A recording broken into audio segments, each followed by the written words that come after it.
ตอนนี้เรากำลังจะมาขึ้นเรือนะครับไปชมทะเลสาบซันมูนเลคนะครับตอนนี้เรือมารับแล้ว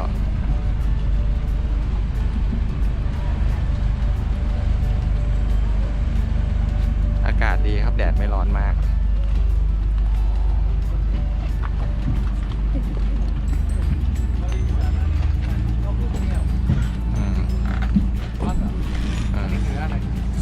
บริษัทครับคือไม่หันอากาศมันหายไปใช่ไงคนเป็นบริษัทการท่องเที่ยวการท่องเที่ยวอะไรวัดเหรอ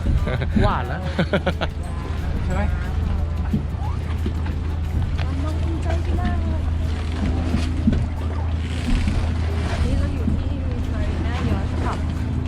เนาะคล้ายๆเฮ้ยน้ำใสอะเนาะคือเหมือนเป็นน้ำทะเลครับไม่ใช่ทะเลสาบมันเป็นน้ำทะเลแต่ว่าใสมากไปเกาะสีชังนะครับลำนี้ครับลำนี้นะครับโอเคหยุดแล้วโรงงานที่หยุดแล้วไม่ต้องใช้ไฟฟ้าเยอะขนาดนั้นนะครับเขาถึงจะเอาน้ำขึ้นมาแต่ประมาณ 50% นะครับผมมากกว่า 50% น้ำลงไปนี่เป็นน้ำปลาของไทยจงน้ำใสมากครับน้ำนี่ใสมากนะครับในนี้นะครับผมห้ามเลี้ยงปลาห้ามตกปลาห้ามว่ายน้ำครับแต่ข้างในนี้นะแต่ปลาตัวนี้น้อยมากเลยเพราะว่าเคยมีคนไทยมานำดูที่หน้าวัดหลวงปู่เขาปล่อยปลาท่อนไทยลงไปครับถ้าปลาท่อนไทยลงไปแล้วมันจะไม่เหลือแล้วครับกินหมดแล้วครับตอนนี้ในน้ำนี้ปลาน้อยมากเลยครับปลาปูกบน้อยมากเลยครับมีอะไรเยอะที่สุดไหมมือถือกับกล้องถ่ายรูปครับมือถือกล้องถ่ายรูปชอบจริงจังแล้วถ่ายชุบกระโดดลงไป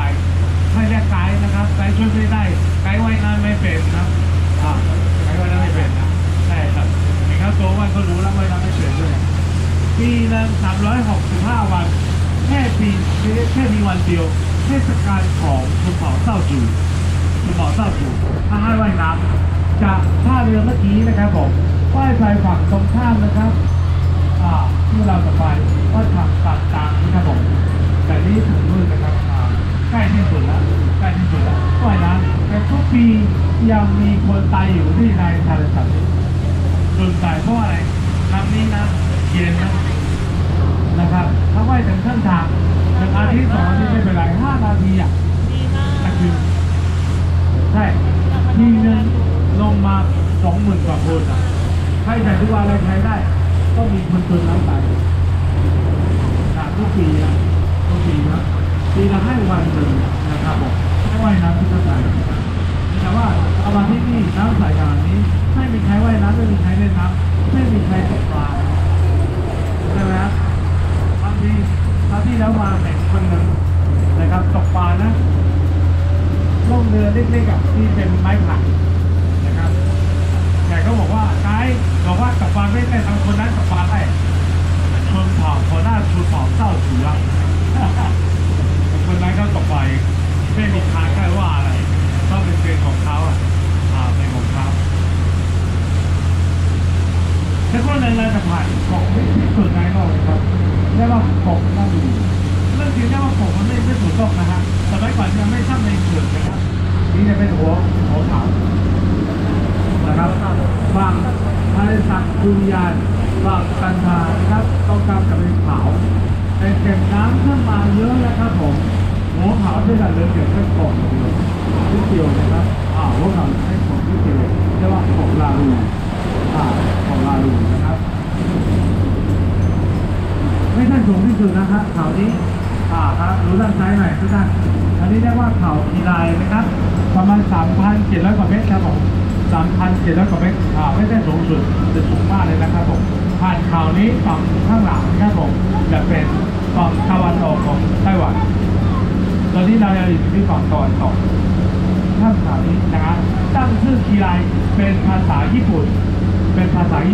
คีไลคืออะไรความหมายคือว่าเพิ่มลำบากที่พิโก นะครับแถวนี้เวลาคนที่ชอบขึ้นเขาเป็นคนไทยเยอะที่สุดแล้วปัจจุบันนี้เราอยู่ที่ประมาณแต่ทะเลเข้ามา750 เมตร700 ถึง 750 เมตรโรงแรมแพงที่สุดในทะเลสัตว์สุริยะจันทราครับดูล่างขวาครับผมจะสีส้มนี่ครับผมสีส้มสีดำนะครับนะครับใช่ซ้ายสุดนะครับตัวนี้สมัยก่อน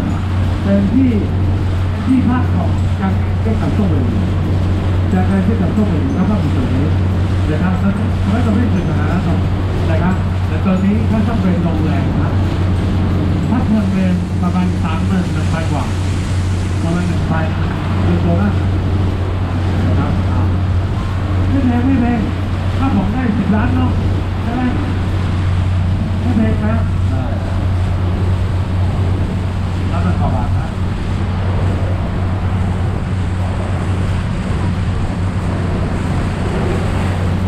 โอเคแล้วก็น่าจะข้ามผ่านตรงที่สุดนะครับในโลกนะดูด้านขวานี่ครับมีรูปปั้นกวางสีขาว2 ตัวนะครับตรงนี้เรียกว่าส่งลาลูนะครับส่งลาลูนะครับเป็นส่งที่สุดในโลกครับน้อยกว่าจะให้กุ้งตัวเครื่องไปถ่ายรูปได้ตอนนี้ห้ามแล้วเพราะว่าปีที่แล้วมีกุ้งตัวจีนเป็นยิงใหญ่ไปขี่ที่อยู่บนเกาะนะครับภูเขาเต้าสู่เรื่องมองของนะครับถ้าเอามาแบบนี้ทันวะไม่ให้เข้าแล้วเป็นไปได้เนาะ โอเคครับทุกท่านครับอีกสักครู่นึงครับก็จะถึงท่าเรือวัดถามตามจ่างนะครับผมตอนนี้เวลาแค่45 นาทีนะครับเราจะอยู่ที่นี่ครึ่งชั่วโมงนะครับอยู่ที่นี่ครึ่งชั่วโมงนะครับ8:15ครับ8:15ครับเราจะเจอกันที่ท่าเรือที่มีป้ายเขียนภาษาจีน4 ตัวนะครับผมตรงใต้นั้นนะครับผมส่วนหน้าพวกเป็นอยู่ที่นั้นนะครับผมมีภาษาจีนนะ4 ตัวเราอ่านไม่รู้ด้วยนะใช่ไหมนะฮะ8:15ครับเราเจอกันที่ท่าเรือนะครับตรงป้ายที่มีภาษาจีน4 ตัวนี่นะครับผมเรือลำนี้ไปสักครู่หนึ่งด้วยนะครับอย่าลืมของตัวเองนะครับผมของเราเองนะครับอย่าลืมที่บนรถบนเรือนะครับเราหายนะครับใช่ครับ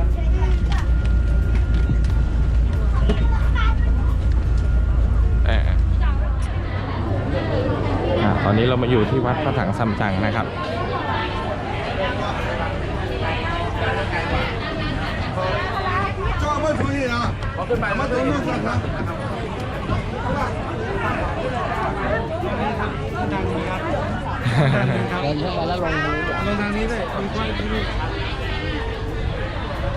โอ้อากาศเย็น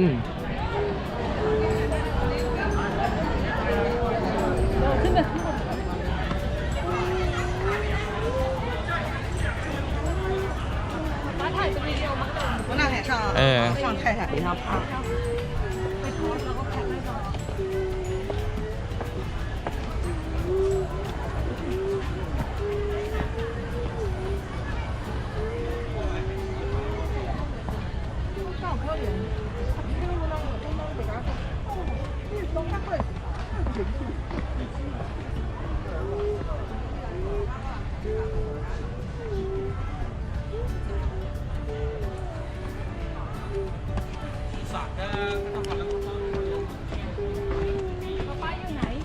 อยู่ข้างหลัง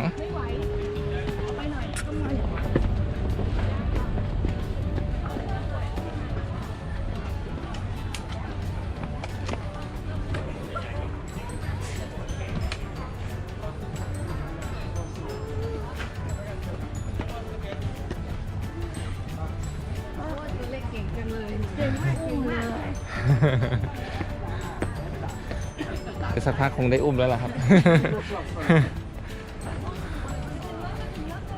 เอาเร็วใส่หลับเร็วนู่นขึ้นไปอีกนิดนึงจะถึงแล้วลูก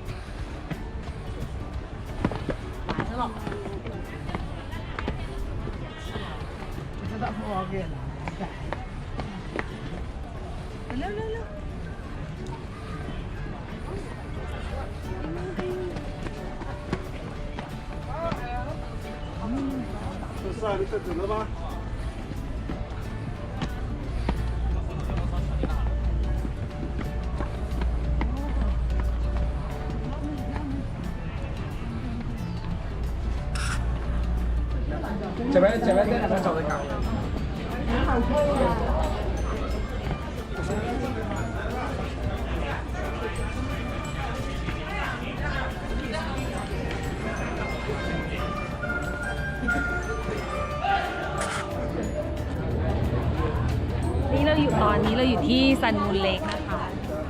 ขึ้นมาเหนื่อยมากเลยเดินขึ้นมาเหนื่อยมากเลย เดี๋ยวเราไปดูบรรยากาศรอบๆแล้วกันตอนแรกจะต่อแถวตรงนู้นที่มีหินเดี๋ยวไปหาในอินเทอร์เน็ตแล้วกันว่ามันอ่านว่าอะไรแปลว่าอะไร แต่คิดว่าน่าจะเป็นจุดที่ดีที่สุดที่จะถ่ายรูปอะค่ะแต่ว่าด้วยความที่คนเยอะแล้วก็เวลามีจำกัดไม่เป็นไรมาอีกได้เราพักแถวนี้เลย โอ้โห สุดยอด ไปดูตรงนู้นกันเนาะ ไปเสาต้นนั้น อาจจะมีชื่อก็ได้ เราไปดูกัน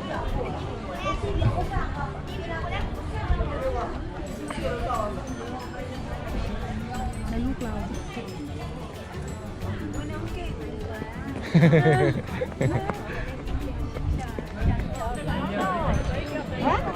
เดี๋ยวเราขออนุญาตเบรกถ่ายรูปแป๊บนึง มามิตะกี้นี้เราไปถ่ายรูปกับเสาอะไรก็ไม่รู้ คือหนูคิดว่ามันต้องเป็นเหมือนคล้ายๆเป็นแลนด์มาร์คของที่นี่ของวัดนี้ แต่ว่าเราไม่รู้ว่ามันอ่านว่าอะไร เดี๋ยวเราจะลงไปข้างล่างเลยดีกว่าเนาะ มีอะไรอีกข้างบนนี้มีแล้วเนาะ หรือพาไปดูเสาต้นนั้นสักแป๊บนึงก็ได้ แล้วก็เดินลง โอเค เพราะมันเป็นเสาต้นที่อยู่ใกล้แล้วก็คนถ่ายเยอะสุด เข้าไปไหว้แล้วใช่ไหม เข้าไปไหว้มาแล้ว เขาเรียกวัดอะไรนะ วัดถังซัมจั๋ง วัดพระถังซัมจั๋ง ซัมจั๋งเป็นไปเร็วลูกลงแล้วจะลงเองหรือจะให้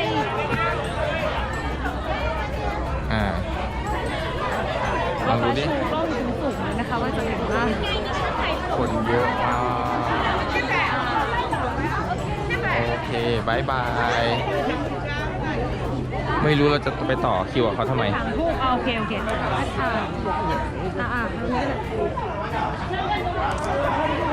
น่อย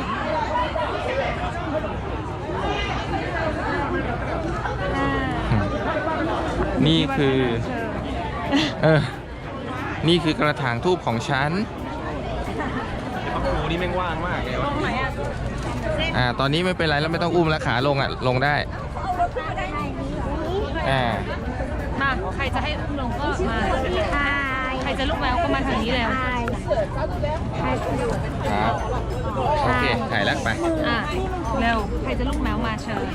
ไปเลยลูกแมวเลย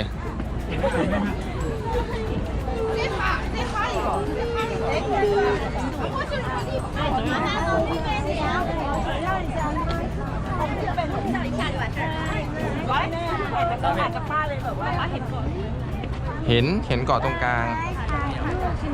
อ๋อถ่ายรูปไปแล้วได้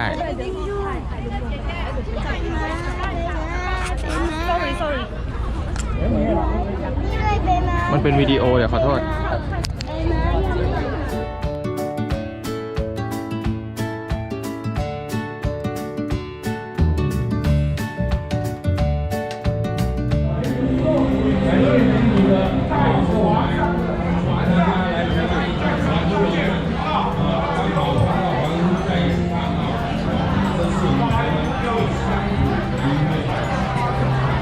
ใช่หลับ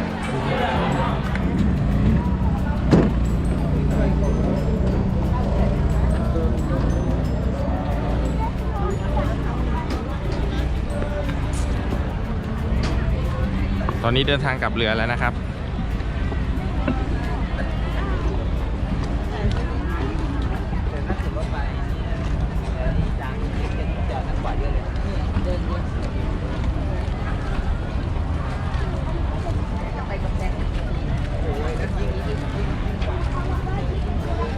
สู้กับเขาแล้วชนะเขาตัวของ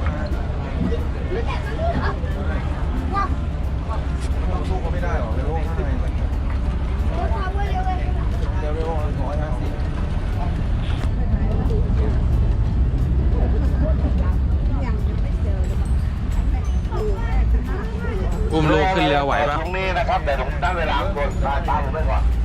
อุ้มลูกขึ้นเรือได้ปะ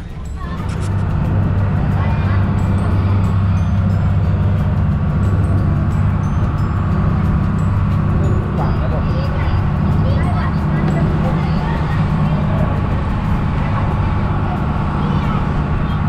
ี้มันก็เป็นเกาะที่เป็นแผ่นดินใหญ่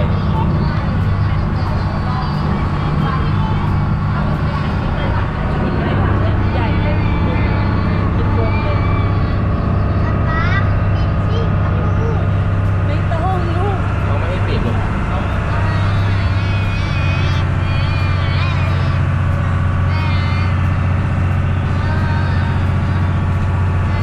ชอบอะไรที่สุดในซันมูนเล็ก น้ำสวยดี ชอบเรือเหมือนกัน